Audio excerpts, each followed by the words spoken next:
I love to make interactive pop-up cards and had so much fun making double bitty ball animals that pop up to surprise the recipient for this video. Hello and welcome to Karen's Creative Cards on YouTube. I am Karen Hashik and I agree with Karen Burniston that pop-up animal cards are not just for kids. They would put a smile on anyone's faces. Here are the new dies that I'm so excited about. I had great fun making animals with Karen's surprise ball pop-up die, and there's a link in the description box to my video with those animals. But I did have trouble with that die if I doubled it for animals to get the cards to fit into an envelope.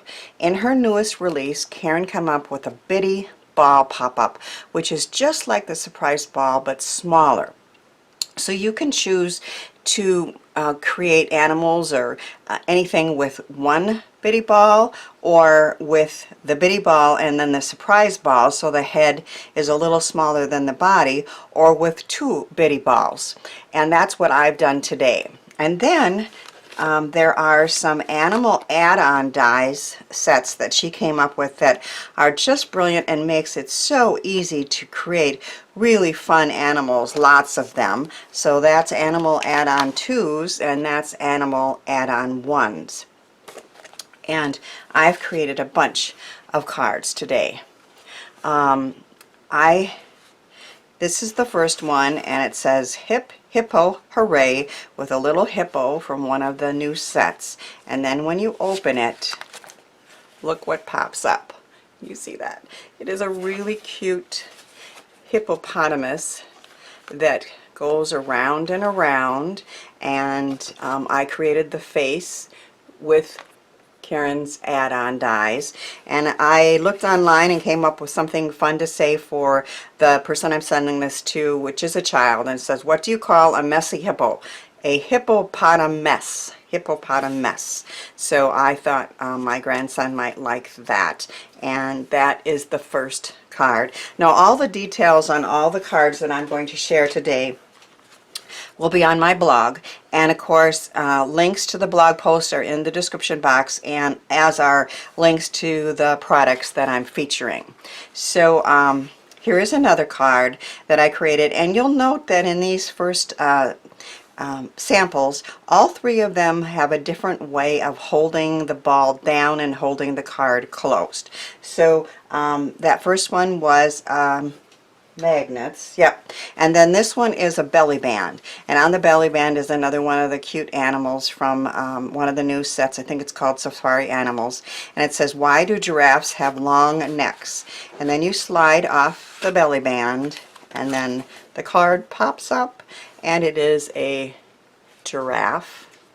And the answer to that question is because their feet smell. I thought somebody would get a kick out of that. So I know you're looking from on top, but I started this one out thinking I might use 3 balls, but it didn't really work. So I tried to make the giraffe like with a head, and then maybe this would kind of resemble his neck, or making the body a little longer, and then there is another body piece and some hoofs there. And there's a tail, and he is super cute.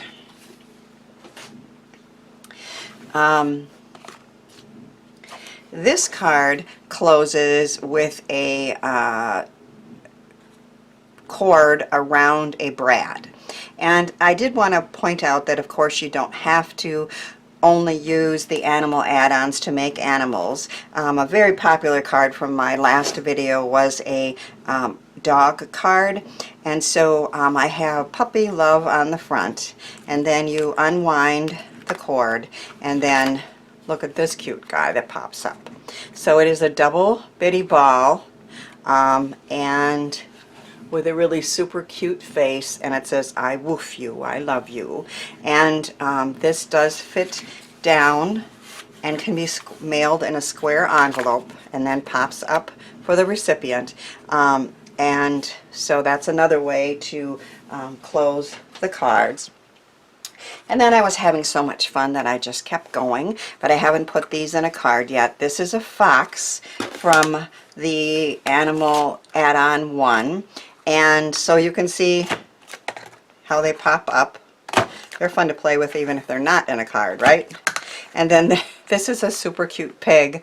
I made him all sparkly with some iridescent mirror card, and then again, popping. And I always put a brad here so that if I do want to put it into a card, I can attach it easily.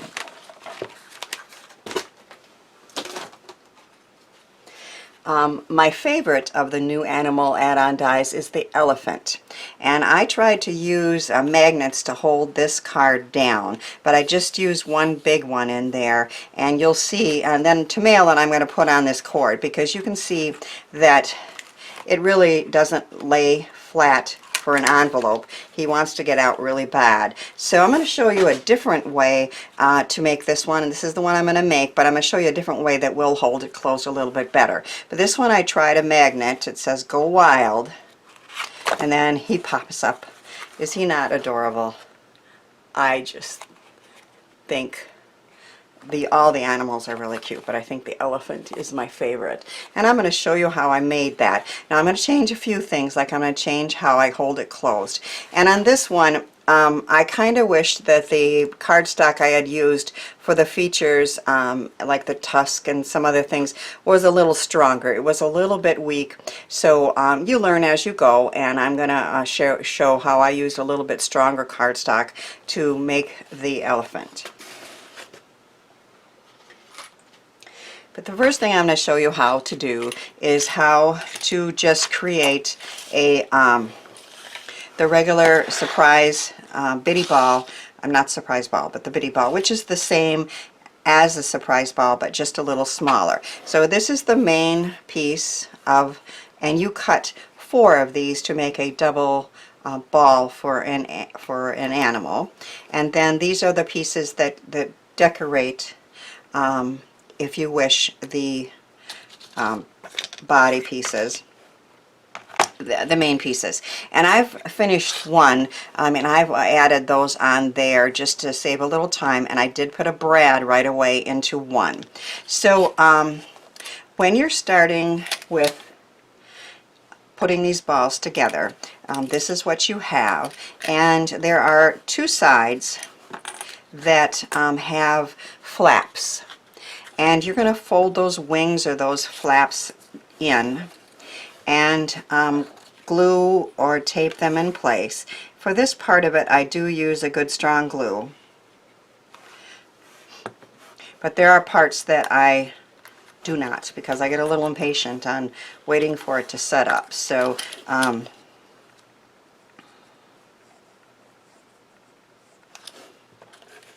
I'm going to put some clips on those and let that set up. And while I do that, you can see that there are folds all the way around the center piece, and on all of these folds you fold down, and then there are these little pieces here, these little tabs that also fold down.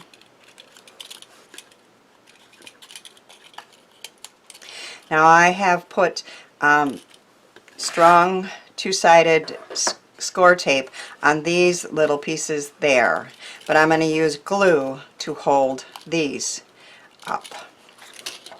Now together. One of these is already completed, and you can see there's 2 pieces on each part of the ball that have a slit in and are longer, and those 2 get glued together, and you're going to look for the one that is the slit is on the same side of both. So you wouldn't want to put this side with the slit going this way onto this piece.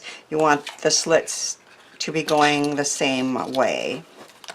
And I am going to apply some glue.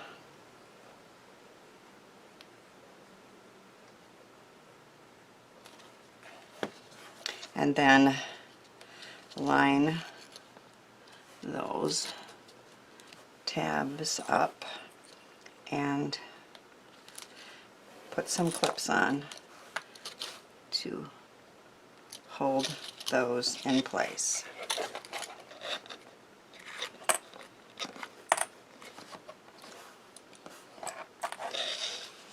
And while that sets up, I'll show you I have a rubber band. Always watch Karen Burniston's videos. She gives really great tips, and she said the size, the perfect size. This is what I had from a dollar store one, but it works pretty good for this size. And then I have cut the ears and all the features out of kind of it's almost a leathery cardstock that I have that's stronger, and put some skinny tape on that, and all the features have all been cut and ready to go. So I have husks and eyes, and then these are the side pieces that are going to kind of decorate it. And on all these pieces I have also sponged a little bit of gray ink around them just to make them stand out a little bit. And then I have 4 legs ready to go.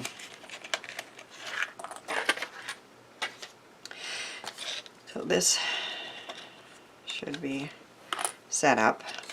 So you can see that there is a tab, and I like to put my rubber band on now. It makes it very easy. And one tip that Karen gives that's very important is when you're starting to put this together, you want to go to the direction of the non-slit side of this, if that makes sense. The slit's over here, so I'm going to go to the right to put these, and it really makes a difference when it comes to finishing that up to make it easier. So I'm using a good strong score tape, and you do want to take your time and try to get these to be lined up perfectly.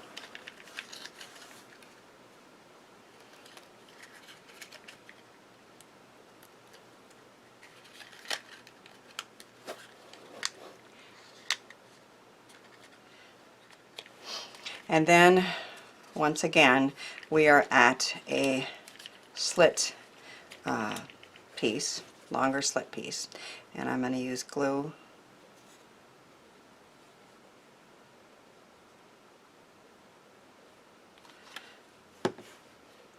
and then you want to line that up carefully,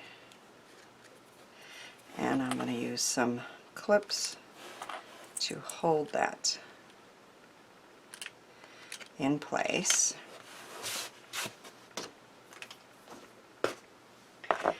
And show you that I have one completed, and this one's going to be the top piece, so I've put good strong score tape on there as well, and I'm going to close them together and put them together after I finish this part.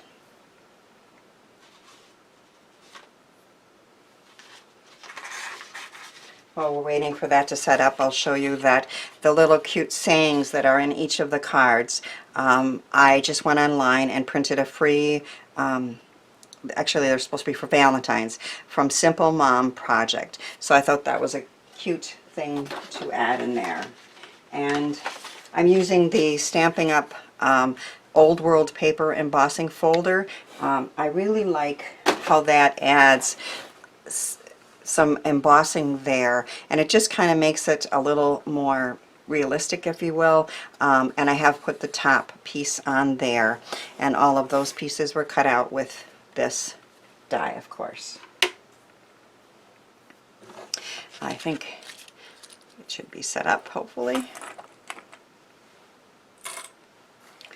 So now on the inside you can bend those pieces back a little bit, and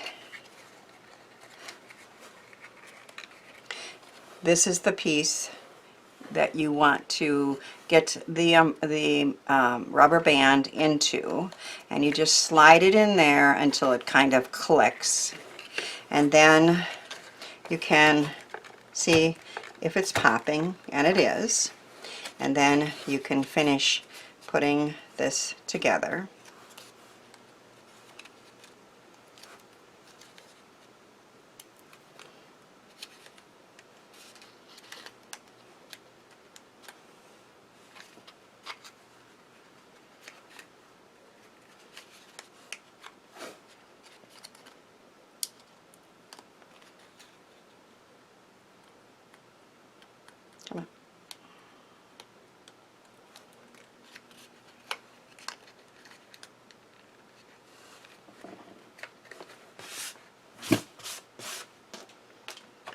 So that is complete. And now I am going to go ahead and add these pieces. It actually is easier to put these pieces on before you finish the ball, but it still isn't hard to do, so I'm going to go ahead and do those now.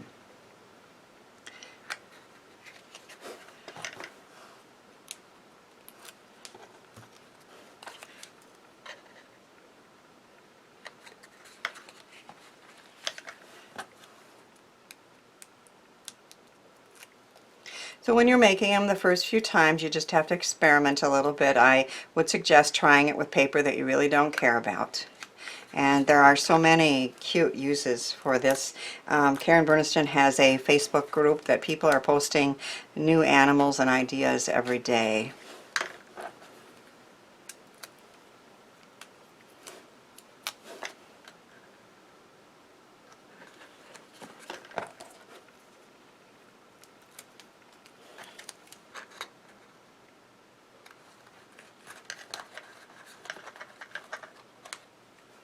So this is the bottom part, and this is going to be the top part. And I think I'll go ahead and put those two together. You lay that flat, and then you lay that flat, and you line them up.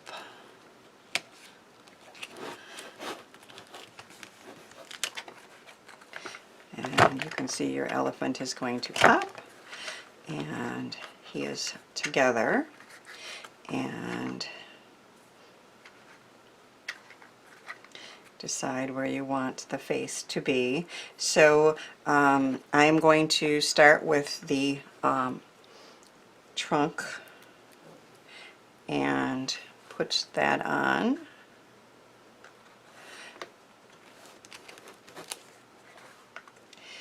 And then I have the eyes, which I just punched with a couple small punches, and we'll put on with some glue dots.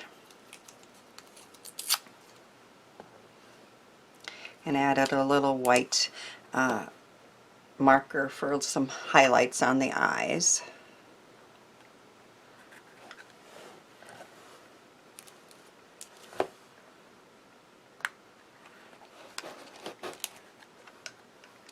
And then the tusks can also be applied with glue dots. And you're going to slide it in, so I think I want it on the top part of the tusk. Okay, so it goes here. And just kind of sneak your fingers in there and push them down so that the glue dot holds it to the inside.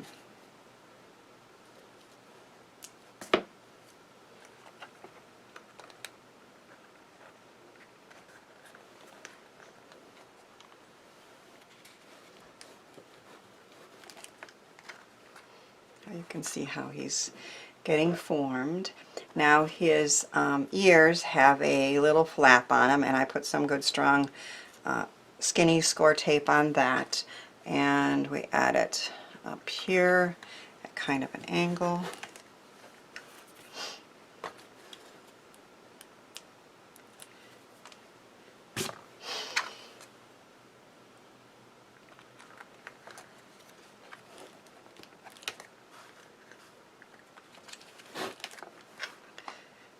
Okay, and then we have some feet and kind of arms, which I think again we're going to use glue dots to attach those.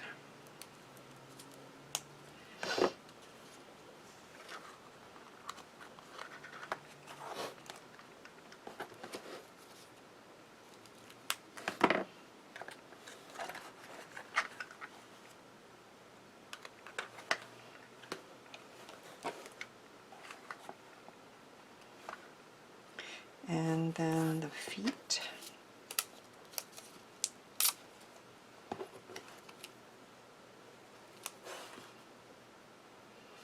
think I'm going to put 2 on the feet just to make sure they stay.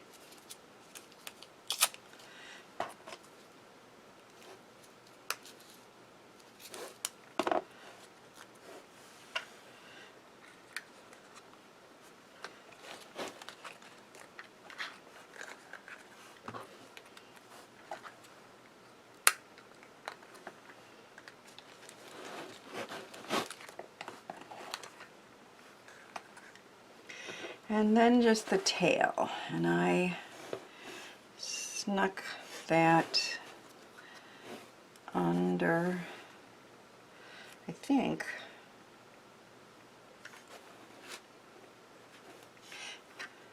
like that. Okay.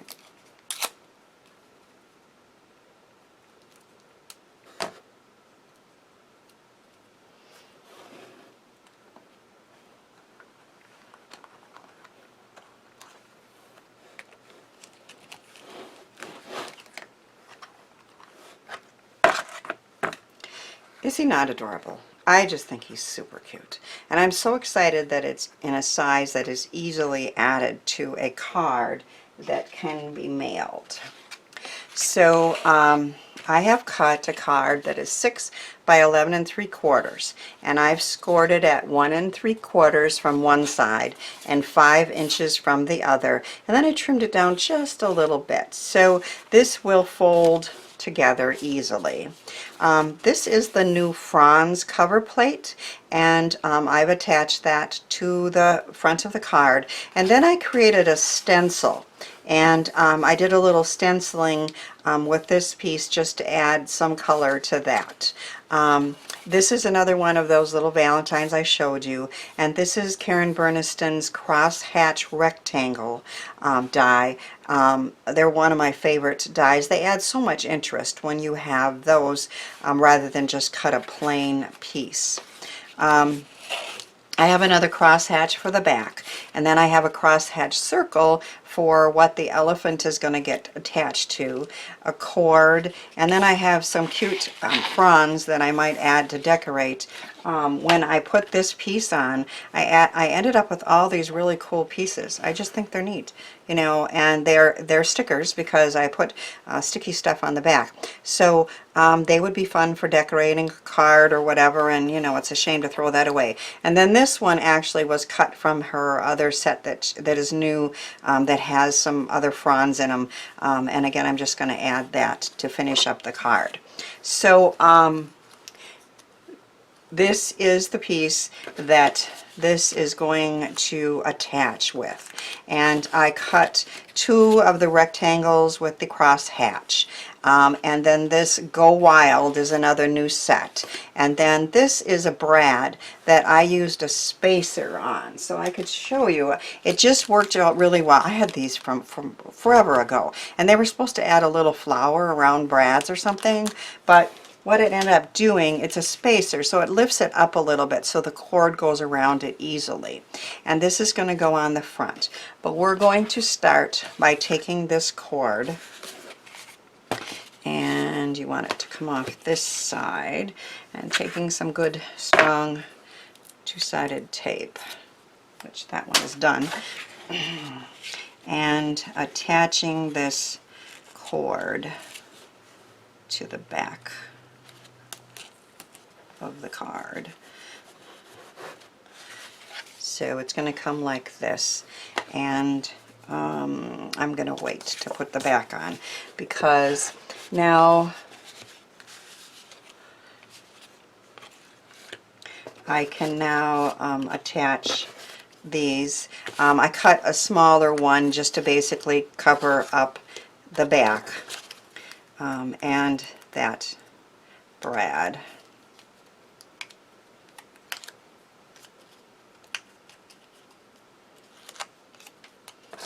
So this is just going to cover up the brad.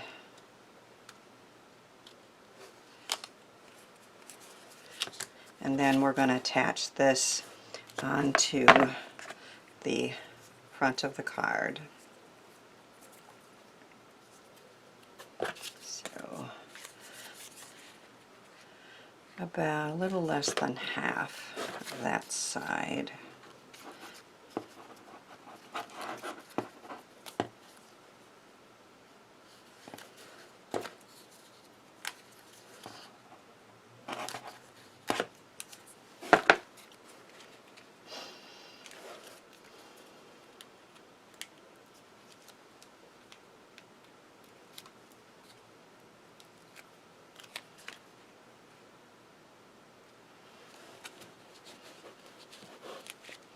So that's ready to go to hold that closed. And now this is going to be in the center, and the elephant is going to be attached to that. So I have a hole marked in the center there, and just going to poke through that, and then holding this flat, take the brad that was already in there and put it through.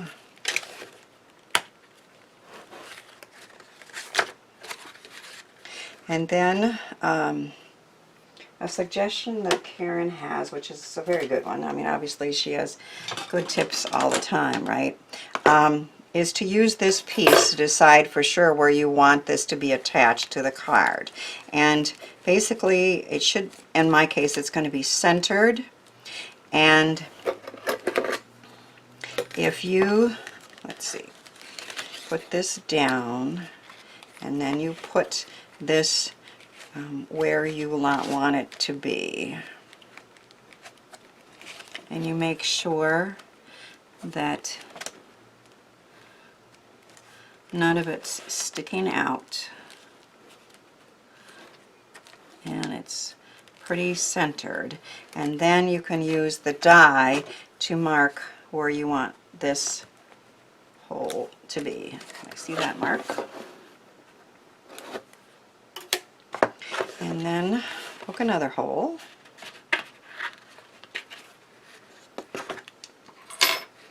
And then once again we're going to hold him down, open up the brad, slide it through that hole, holding it.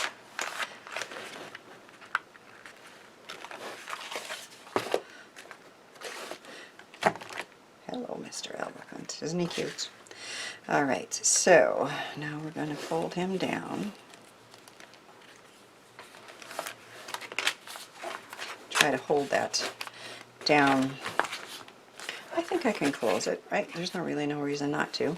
So you're going to take this cord and you're going to wind it around that brad a couple times.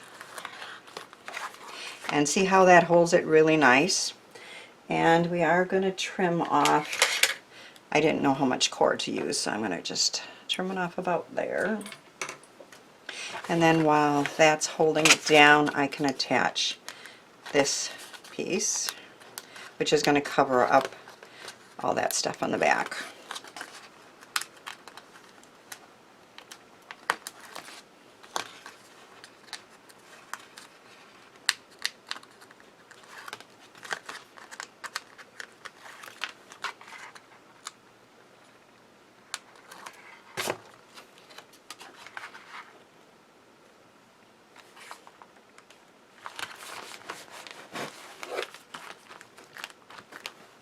So while it's closed, I think I'm going to add a couple decorative pieces here.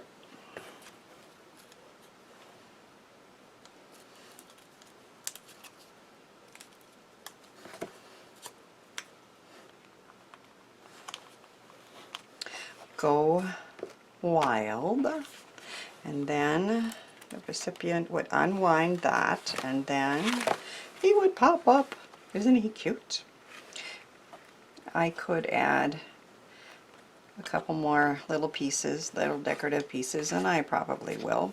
But for now, I had so much fun creating my zoo of animals with the new Bitty Ball and Animal Add-on Dies from Karen Burniston.